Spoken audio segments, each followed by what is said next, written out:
Hello dear friends, how are you? How's the first day of Ramadan for you? Happy Ramadan. Um, I hope all of you finish your iftar time and got fresh to join to our 5th class. I got many messages and many comments from you, my lovely friends, that regarding you are releasing from midwifery training courses and you are searching for the job and you are not getting midwifery job. Just I want to tell you, as an entrepreneur midwife with more than 20 years experience, what we should learn from midwifery is that we should think to be job creator, not looking to be as a job seeker. Sorry. So a midwife, as soon as she graduates from the college or university, should think to create and make job for others. So it is the leadership and entrepreneurship skills that is needed for every midwife. Every graduated midwife should think about being skilled in entrepreneurship, because it is an individual ability. Because when you learn to be as a midwife, you become completely individual and will be able to turn ideas into action. It includes your creativity, innovation, and risk-taking. As well as you will be able to plan and manage many projects, many birth projects, many community projects in order to achieve your objectives. So it supports everyone in day-to-day life, in their work, in their society, in their hospital, to make some others work and aware about context of their work and be better able to seize opportunities. And it provides a foundation of entrepreneurs establishing a social or commercial activity. So please, if you are graduating from midwifery school, don't look for a job. Try to create. Try to be innovative. And try to make the world a better world for people. We started this session. I'm trying to help you to share some of my experience that it's include more than 20 years experience in different countries and different culture. We were engaged with many barriers and with many discomfort situation for the work. We start up many projects from the zero, and we flourished that after many years with new teamwork and a very good innovative midwife and coaching people. So you have to be as an entrepreneur thoughts. You should be a thoughtful person. You have to improve your skills, ability, and try to develop it with people who are skilled in that industry. I started to talk about how you start your antenatal classes for people. It doesn't mean that every time you have to find some business model to earn through that. You can create some classes that be very innovative and very new design. The people be interested to join to your classes. You should make these classes that much interactive and that much interesting and fascinating that the people get encouraged and be so enthusiastic to come to your classes. This class should be resource and place of energetic place for the partners and parents. They be so excited they want to come to you, and when they come out from your class, they be so excited, get too much positive thoughts from your class. As you see in antenatal classes, You will see many mothers that they are registering in your antenatal education. Most of the women wanted more time in their antenatal session to be devoted to practicing self-help skills for labor, such as breathing, practicing, and some others changing position and massage techniques. But you will see very few fathers will come and ask you a question. In these couples, most you will interact with mothers, but what about the fathers? What if a mother wants to have a very good early postnatal support? Then, what is the reason? What is the solution? What do you think?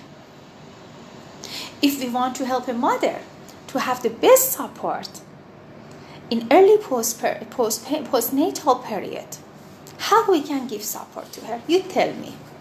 I want to hear from you. In your situation, in your place, in your community, which technique it helped them? I can tell you one small tips and one small tip. These fathers who are in your class, they are the most important tips for caring and supporting mothers in early postnatal period. How? If we try to help them in these classes to learn and practice some skills, they will be more confident and more competent to support their wife. If men feel confident and competent to care for their babies, they are able to offer practical support to the mother in the early postnatal period. High level of father involvement are strongly linked with both mothers and fathers' satisfaction with their relation and with family life. So how to teach to father? We can teach them and try to give them some instrument to practice on that. Some small doll, a small pelvis, or some other treat, some other education material or role play that they can work on that. For example, they can do like change nappies or bath, suit, and settle babies. So it is the practice they need to do. Yet, labor, birth, and caring for babies are instantly physical activity as it is midwifery, and people need practice to be well prepared for their role either as parent or as a midwife.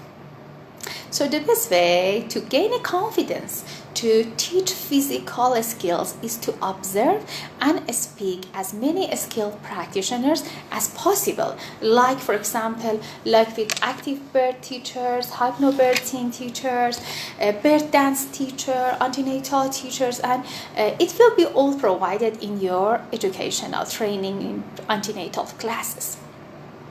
There is some way of making practical work easier for both group leaders and mothers and fathers that I can give you some small idea about that. The first thing that ensure that you know why you are teaching this skill and that group participants have a strong rationale and for why they should practice them. Ask everyone to try the same exercise at the same time, but try to make them in the different small groups. And when the father are doing this practice, you can make them separate group as mothers. The other thing that is very important is that ask and try first to demonstrate what you want people to do with confidence. Let them show to you how to change the nappy of the baby, how to provide this massage for the mothers, how they can check their vital signs and their bleedings. So First, you have to demonstrate them in 3D videos, or you can show them in new training materials, or bring some parents who pass these periods as a storytelling for them. The other tips that is very important for you as a childbirth educator is that support people constantly while they are practicing, giving them positive feedback and making suggestions to each other. Try to give suggestions to each woman or couple individually, not in front of each other. And try make a class with too much love in the group. Don't make it like very boring school or university class. The other thing is that if you can relate the skills being practiced to the stage of the labor for which they are relevant, is much better. And if practicing baby care skills, separate the fathers from the mothers, as I told you, because women tend to mock men's efforts while men will strongly support each other. So the men can practice bathing and dressing a doll at one end of the room, at the woman at the other. I hope some of these points will help you to innovate a very unique and memorable class for the parents. I hope to see you in our next sessions and next classes. I'm trying to answer to all of your questions and all of your comments. Plus, we are trying to add in some other classes with innovative and pioneers of entrepreneurs midwife. Join us in our webinar that's happening in 4th May. You can send your request through email to info@lilymcenter.com. We will have a very fantastic speaker, COVID-19 speaker, and many entrepreneur midwife in that session. Thank you for joining me. Thank you for your support and love. And thank you for your care about your future, about your profession, and taking care of women are our world. We are going to make the world the best world with each other. Thank you.